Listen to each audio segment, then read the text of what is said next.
Hi everyone, it's QuickyBaby and welcome back to World of Tanks. Now that update 110 is here, of course, I've been getting into my original tier 10 tank. That's right, the E100 was my first ever tier 10 tank that I achieved back in the day in 2011, whizzing around in this vehicle. Well, not whizzing around, it's not exactly the fastest of tanks, but at least compared to the mouse, it was a bit of a whizzer, able to go at 30 kilometers an hour rather than 20. So the E100 recently just got buffed this week in update 110. I've already talked all about it on the channel, so I'm not going to go into great depth. But basically, there's a new gun, a 128mm gun. Well, actually, it's not new. It was always on the tank. It's just you'd probably never use it because it wasn't very good, at least compared to the big derpy gun on this tank. However, Wargaming have taken this 128mm and made it actually pretty monstrous. Firstly, they've increased the alpha damage up to 530. They've also increased the rate of fire, which means that this tank now has 2,650 damage per minute with this gun, which is pretty much as good as any other heavy tank.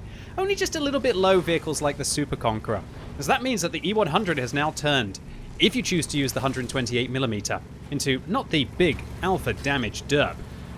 530 is still not bad though, but that DPM, that aim time of 2.5 seconds and that accuracy of 0.39 can really take it to the enemy. And you can be so much more dynamic with the way that you play this tank. Not just trying to put in that big alpha damage hit, but also trying to be maybe a bit more aggressive and to pick enemies apart with your damage per minute. So, this game on Minsk. Really, it looks like possibly one of the most tragic things you've ever seen when you're loading in on an E100. There's lots of EBRs, they're going to spot you irrelevant of where you go. There are 3 artillery that are going to dump on you if you try to make any plays. But more importantly, do you notice 2 things on the enemy team that I don't like playing against when I'm in my E100? Number 1, Clan Wars tank. Number 2, Clan Wars tank. That's right, there's a T95 FV4201 and a VK7201K on the enemy team. Both Clan Wars vehicles with impressive premium penetration, at least on the VK, and incredible turret potential on the T95 FV4201. That kind of a vehicle is almost a must focus. They're usually played by very good players. And spoilers, I'm going to give you the win ratio of the player and also of the VK. It's 55%. Very good players indeed. Now I didn't know that at the time, but because they're playing those kind of tanks, yeah, you can be pretty sure that you're going to have some good players playing that tank. Otherwise, how have they managed to get them in the first place? Apart from some nefarious reasons that we're not going to go into here. It's more of a distraction. And so in this scenario, I was just thinking, how am I going to win this? How am I possibly going to be able to take on a chieftain who is actually using that position that we saw the lovely Centurion Action 10 was using last week, right? He's sitting there, hull down, perfect on his turret. He can wedge the front of his tanks up onto this position and just be absolutely impossible to deal with. And so instead, I decide, alright, well, now I've got the hit points, and now I've got the damage per minute, and I've also got some allies here. Why don't I use the new communication features to ask my team to help me? And I'm even going to go further. I'm actually going to type to them. I literally say, I push him. You rush with me. Okay, question mark, exclamation mark, question mark. T62 says, okay. All right, it's go time. I will take that 400 damage from you, chieftain. I will take that 400 damage from you, 430U, but I will get your side. And look, my team is actually doing it. My T62A has come with me, and now we've got the DPM with this kind of gun to really punish the chieftain, who gets set on fire and absolutely obliterated. The TVP coming as well. The 100 unfortunately shuts down my TVP, but we've managed to make the breach, and we've managed to get rid of the Clan Wars tank. And ladies and gents, I'd really like to show you this as well. 430U, probably even with the nerfs, still one of, if not the best tier 10 medium tanks.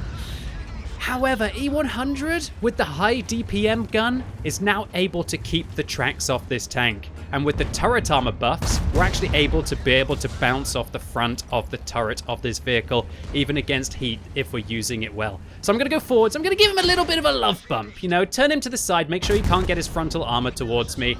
And oh, wow. Was that an amazing feeling. Clan Wars tank dealt with. Object 430U dealt with. We're taking the fight to the enemy team. Unfortunately, the gun handling kind of let me down there a little bit, but I kind of did rush the shot. There's an artillery caught out at the back of the map that hopefully we're going to be able to deal with as well. And with the damage per minute on this gun, oh, even the alpha damage rolling just a touch high, just above the average to be able to shut him down in a single shot. Ladies and gentlemen, I think I might have found a new favorite way to play the E100. And do you know why I'm really happy about this? By the way, massive shout out to this T62A. Diamenchik, I guess, on my team, absolutely smashing his way through this team. And I was just so thrilled to be winning this flank and turning the fight against the unfavorable situation. 55% win rate players in Clan Wars tanks. Me in a tech tree tank, and the T-62A in a tech tree tank that was deemed so obsolete that they actually pretty much just said, we're not even going to try to balance it, so we're just going to remove it from the tech tree because I guess there's too many Soviet medium tanks in the game, huh? And we managed to get through that situation. How? Firstly, using the new features of the E100, but more importantly, working with your allies. Communication is key. And if you communicate with your team, either by using the new communication features or by just typing to them in the chat and just hoping that they might actually reply, when it happens, I can tell you, it's possibly one of, if not the most awesome things about World of Tanks in this game. Look, it's not going to be the most fancy game in the 100. We're going to pick up 5,000 damage. We're going to get 3, possibly 4 kills here if we manage to deal the fatal blow to the VK 7201K on the enemy team.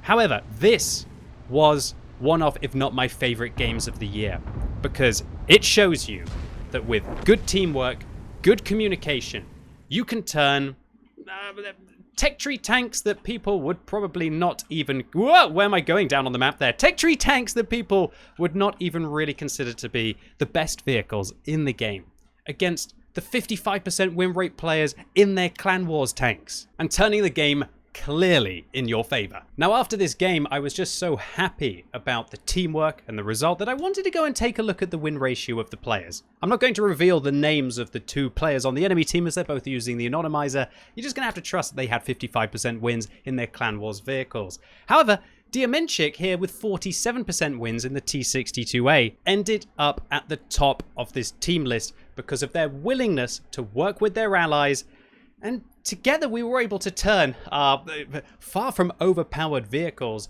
into the difference inside this battle. And so, while I know it's kind of a bit of a joke inside the World of Tanks community that everyone thinks that the other 14 players on their team are either AFK, have the map turned off, or just aren't looking at chat at all for any kind of opportunity for teamwork, I'd like to stress, don't give up.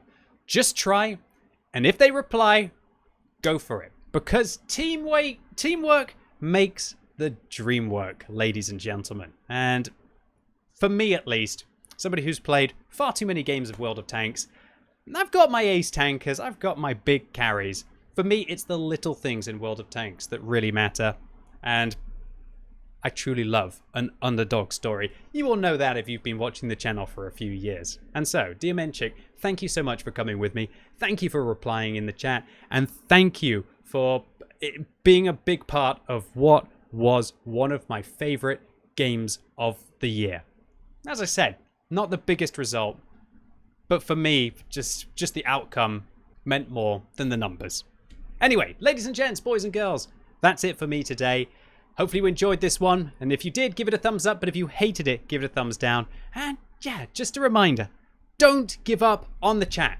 Go for it. Maybe you can go and have a little bit of a teamwork moment inside your games as well. And if you're watching this video as it's released on Sunday, it's time for the World of Tanks Tech Tree Showcase right now on twitch.tv/QuickyBaby. And this week, after quite a lot of grinding, I've actually managed to get close to getting the tier 10 Polish medium tank. And so I'm going to be buying it tonight and showcasing the entirety of the Polish medium tank tech tree. And so come along right now if you want to know what all of the Polish medium tanks are like and whether the tier 10 is going to be worth the grind. And so, really looking forward to seeing all of you right now on twitch.tv/QuickyBaby. As always, thank you so much for watching.